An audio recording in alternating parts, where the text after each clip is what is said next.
everybody. I'm Wendy, and I'm going to be talking to you today about how to deal with this new work environment that we have where a lot of us are working from home, or those of us who are still out at work are under a lot of stress. So we have a lot of tension in our shoulders and in our low backs, and this little tennis ball is going to be your best friend. So I'm going to show you how to use this to relieve tension in those most common areas of your shoulders and your low back and hips. And I have my helper here today to show me how to do it. So get a tennis ball, anything that you can around the house. A lacrosse ball is probably a little too hard.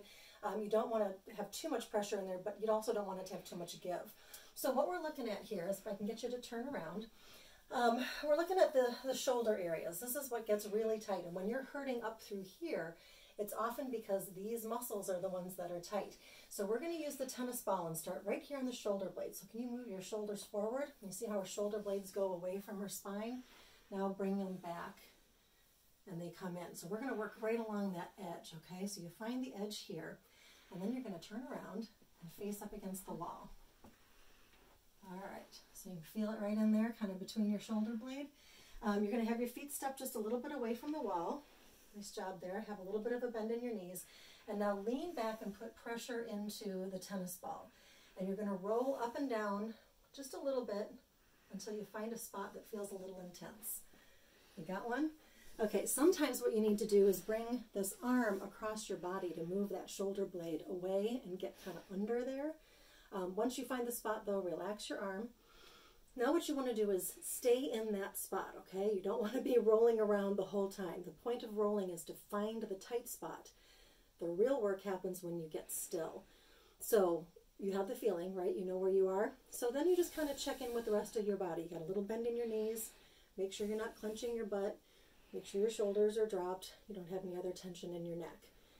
And then you hang out. This is the hard part. So I usually do this when I've got some TV on or something that's going to help me be distracted enough that I'm willing to stick around long enough, but I can also still be paying attention to what I'm doing. So once you feel that pressure start to let up, now lean back on a little harder. So you're using your body weight. That's why we're doing it up against the wall. All right, so then you go up until it's like, oh, it's intense again. Hang out there for a while. Usually it should start to let go within 30 seconds. If it's not letting go and it still feels tight, it means you're pushing too hard. So you need to ease up a little bit. So you're just kind of on that edge of, like, sometimes we call it the good hurt. It feels like it's doing something, but it's not too much. You can handle it.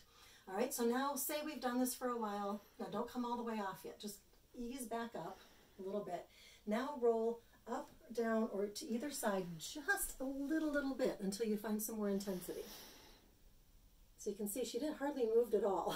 It's like a millimeter or two, and all of a sudden you go, oh, yeah, it's tight again. So now you're going to hang out there. You could spend another 5 minutes in this one spot working away. So I'm going to take this off the wall here and turn you around real quick. And just point out that what she's going to do over time here is to slowly, very slowly, spot by spot, work her way all the way up along the edge of this scapula, the shoulder blade, as far as up as you can go, okay? Doing that up against the wall. And then you would do the other side, okay? All right, so now let's talk about those hips. All right, so turn around if you would. So what we're going to be doing here with the hips is that your spine comes down and then you get your tailbone. That kind of your spine widens out, your sacrum, and then your tailbone tucks down. And your hip bones go out like this. Where you're trying to go is right where those two things come together. There's sort of an indentation there. And you're going to work your way out underneath your hip bone to the side. All right, on that side, and then here and over there. But again, just like on the shoulders, you're going to pick a spot, roll a little bit till you find the intensity, and then do that. Okay, so I'm going to give you the ball to try this time.